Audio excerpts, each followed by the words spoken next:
পড়ছিলাম প্রণয়ের রূপকথা, কলমে ফাতেমা দুজ, পর্ব সংখ্যা 21। পরের দিন কুহুর দিন কাটলো পুরো বাড়ি ঘুরঘুর করে।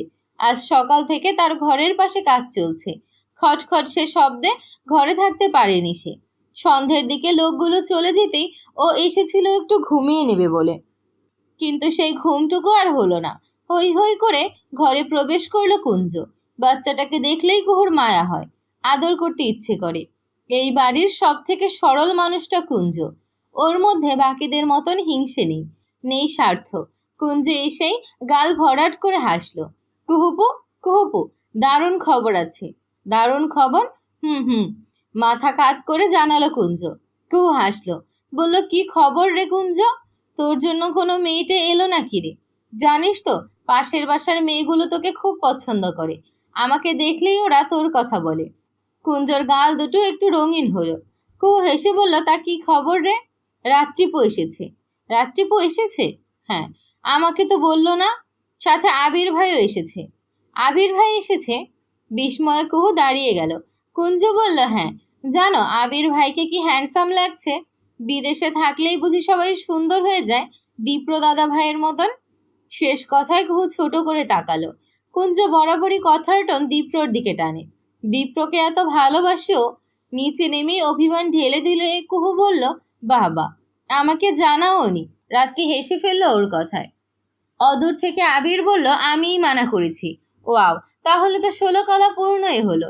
সারপ্রাইজ দিতে চেয়েছিলাম। ওসব কথাই মানব না। আহা, এভাবে রাগ করে নাকি? এতদিন পর এলাম, একটু তো কনসিডার কর। এ কথাই কুহু একটু দমল। ও জবাব দেওয়ার পূর্বেই বাড়িতে প্রবেশ করতে করতে দীপ্র বলল, কে কি কনসিডার করবে? শালা আসবি যে, আমাকেও জানালি না। দীপ্র আর আবির মুখোমুখি হলো। হেসে দীপ্রকে জড়িয়ে ধরলো আবির। ভাই, তোদের সারপ্রাইজ দেওয়ার জন্য বলিনি, রাগ করিস না। আচ্ছা, রাগ করলাম না। কি খবর বল? চলছে বেশ ভালো। ফুপু ফুপা এলো না? প্রশ্নটা রাত্রির দিকে চেয়ে করল দীপ্র। রাত্রি তখন কুহুর সাথে দাঁড়ানো। কাল আসবে, আজ বাসায় গেস্ট আছে। ভাইয়ার তর সইছিল না, তাই চলে এলাম আজই। ভালোই হয়েছে, জমিয়ে গল্প করা যাবে বলে হাসলো দীপ্র। কুহু এদিকেই চেয়েছিল, আনমনেই চেয়েছিল দীপ্রর হাসিখানা সুন্দর। কেন যেন ওর চোখে লাগলো। ও নজর ফিরিয়ে নিতেই কণা এসে পাশে দাঁড়ালো। ফিস ফিস করে বলল, আবির ভাইকে দারুণ লাগছে রে আপু।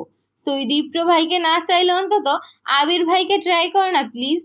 আয়না আপুকে আমি একদমই ভরসা করি না, কখন না আবার আবির ভাইকে ধরে টানাটানি শুরু করে। পাশেই ছিল রাত্রি।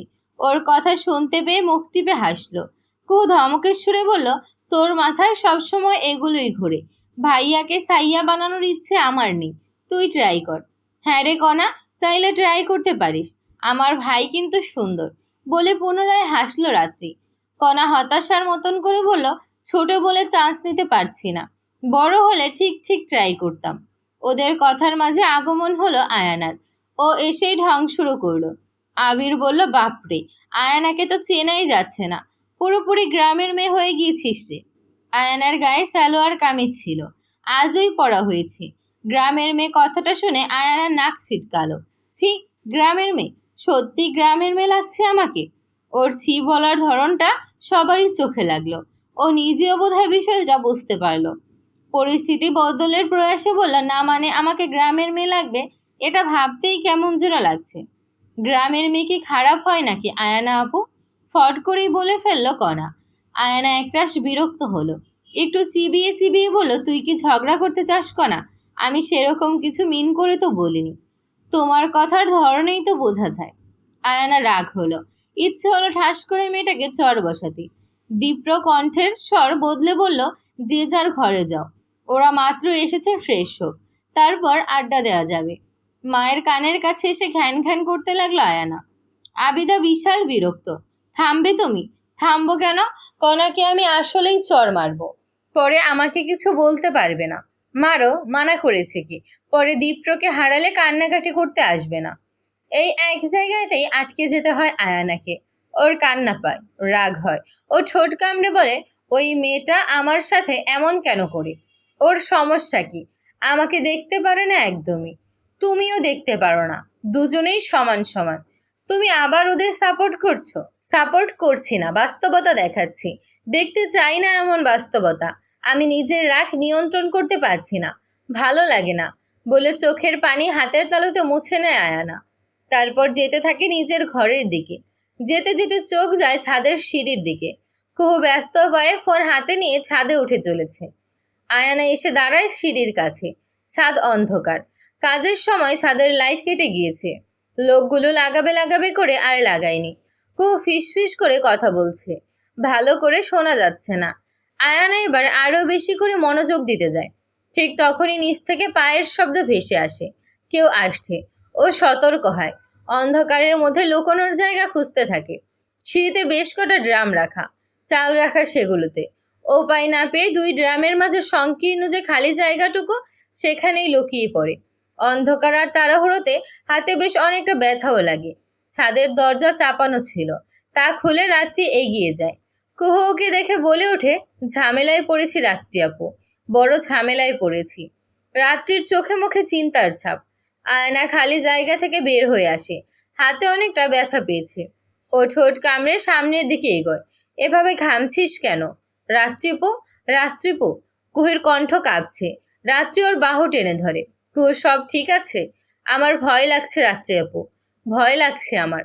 ভয় কেন লাগছে? কি হয়েছে বোন? কুহুর গলাটা শুকিয়ে আসে। ও কেঁদে ফেলে শব্দ করে। রাত্রি 2 হাতে মেয়েটিকে জাপটে ধরে। ভয় পাচ্ছিস কেন কুহু? বল আমায়, কি হয়েছে? বল কি হয়েছে? তুমি আমাকে ভুল বুঝবে। আমি খারাপ রাত্রি আপু, আমি খারাপ। কাঁদতে থাকে কুহু। রাত্রি বুঝে না কি ভুলবে। এভাবে না কথা শুনে কোনো মন্তব্য করতেও পারছে না। ভুল কেন বুঝবো? তুই বল না কি হয়েছে, কি করেছিস? কুহুর গলা শুকিয়ে আসে। ও শুকনো ঢোক গিলে বলে, সায়ের, সায়ের আমাকে মেরে ফেলবে, মেরে ফেলবে আমায়। ছেলেটা সম্পর্কে জানে রাত্রি।